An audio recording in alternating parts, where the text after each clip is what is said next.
Video को like करके आगे शेयर जरूर कर देना। अकबर, आज की खवातीन का चेहरा उनके चेहरे के मुकाबले की ताप नहीं ला सकता।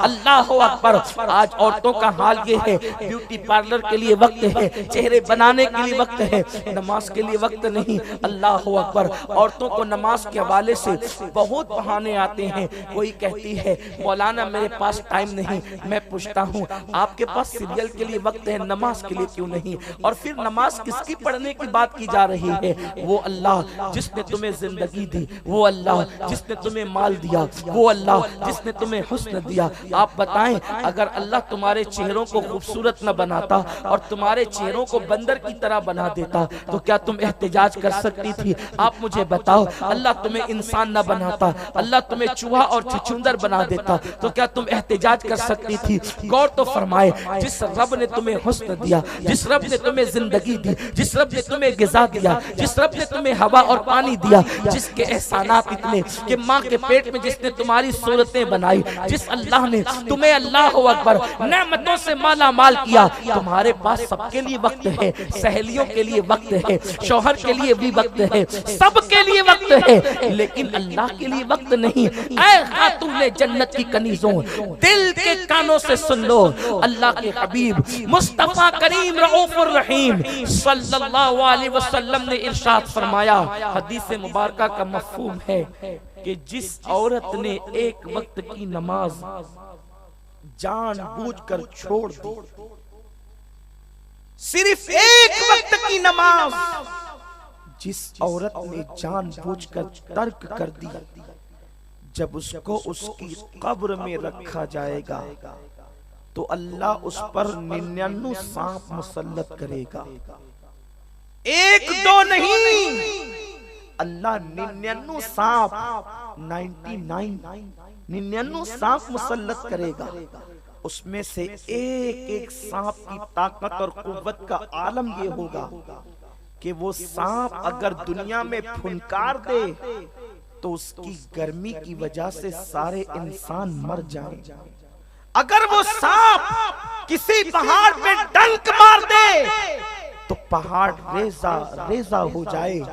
आप मुझे बताओ, ऐ खातूने जन्नत की कनीजों, घंटों गीबत करने के लिए बैठती हो, घंटों सिनेमा देखने के लिए बैठती हो, अगर तुम नमाज के लिए 10 मिनट का वक्त निकाल लो तो तुम कितने बड़े अजाब से बच सकती हो, किस कदर अल्लाह तबारक व तआला की रहमतों की मुस्तहिक हो सकती हो।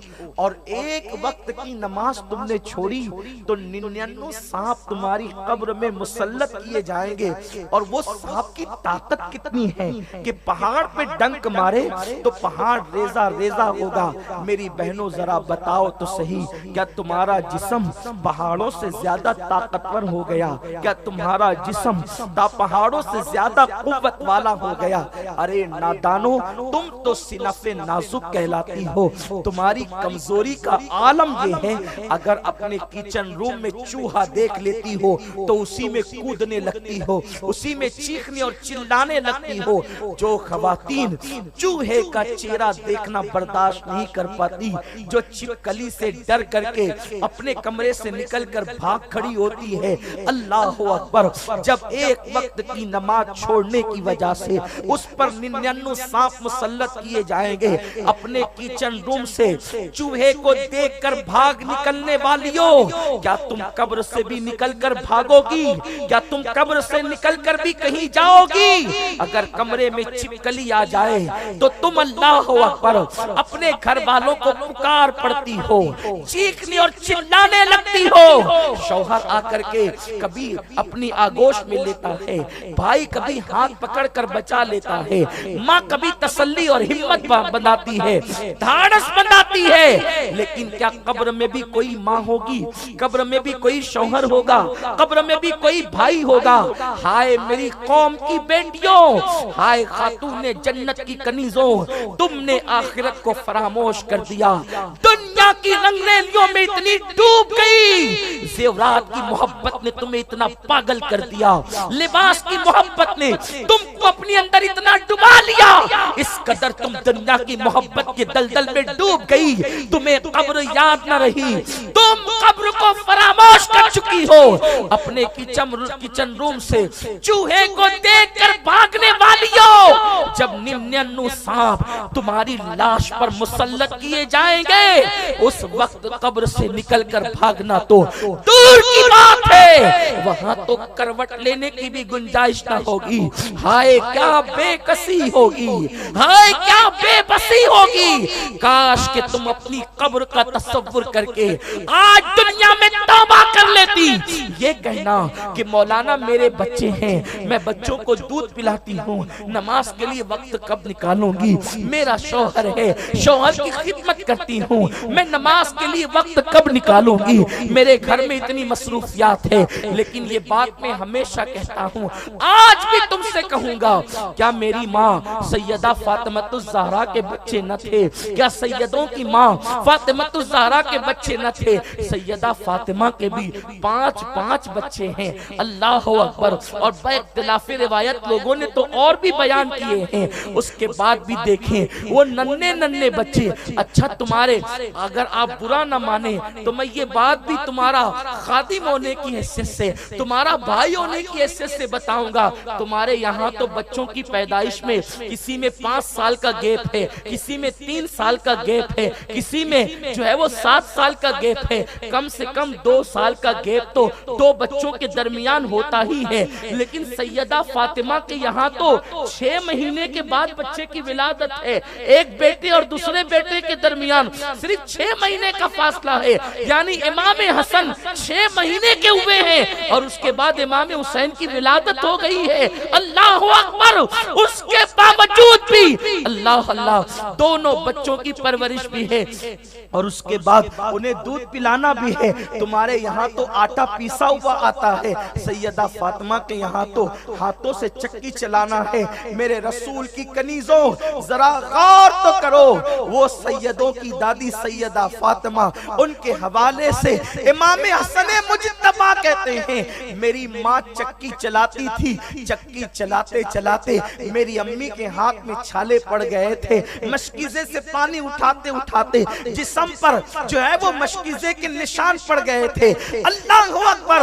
आज तुम्हें इतनी सहूलत है, तुम्हारे घर में आटा भी पीसा हुआ आता है, तुम्हारे घर में मिर्च का पाउडर भी आता है और फिर तुम्हें कुएं पर जाने की जरूरत नहीं।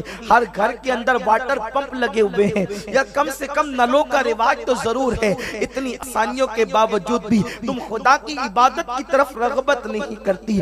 ऐ खातूने जन्नत की कनीजों, बहाने न बनाओ। ये बहाने आप मौलवी के पास तो पेश कर सकती हो, ये बहाने आप मौला की बारगाह में पेश नहीं कर सकती।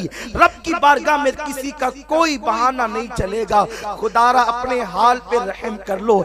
ऐ मेरी बहन, तेरा जिस्म इतना नाजुक है कि अगर तुझे कोई अल्लाह अकबर डॉक्टर मर्ज की वजह से इंजेक्शन लगा दे तो तू बेचैन होकर के चीख पड़ती है।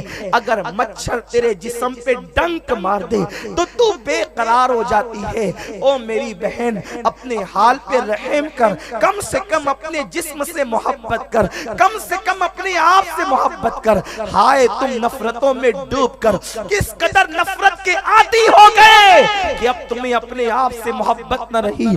मेरे करीम ने तो कह दिया, ऊ अनफुसकुम व अहलीकुम नारा, अपने आप को भी जहन्नम से बचा लो, अपनी औलाद को भी जहन्नम से बचा लो। या अय्युहल्लज़ीना आमनू अलैकुम अनफुसकुम, ऐ ईमान वालो अपने आप की फिक्र करो। ऐ मेरी बहनों, कब्र में ये सीरियल की दास्तानें काम न आएगी, कब्र में ये फिल्मों की दास्तानें काम न आएगी, कब्र में ये फिक्री आवारगी काम न आएगी। अल्लाह अकबर। खुदा के लिए अपनी कब्र को संवार लो।